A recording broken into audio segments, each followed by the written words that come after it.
மாதிரிதான் மூதேவி என்று சொன்னவன் மூக்கறுபட்டான்.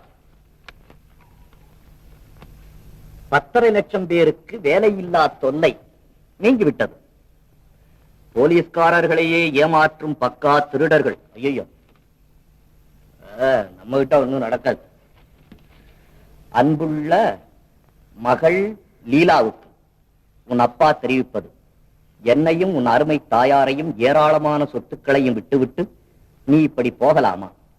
நீ கூறியபடியே உனக்கு கல்யாணம் செய்கிற ஏற்பாட்டை கைவிட்டு விட்டோம். உனக்கு இஷ்டம் ஏற்படுகிற போது நீயே கல்யாணத்தை முடிவு செய்து கொள்ளலாம். உன் கோபத்தை விட்டுவிட்டு தயவு செய்து வீட்டுக்கு திரும்பி வரும்படி கேட்டுக்கொள்கிறோம். கல்யாணத்துக்கு நிச்சயமாக பிடிவாதம் செய்ய மாட்டோம். உன்னை காணாமல் மிகவும் நொந்து போயிருக்கிறோம். உடனே வரவும். உன் அன்புள்ள அப்பா.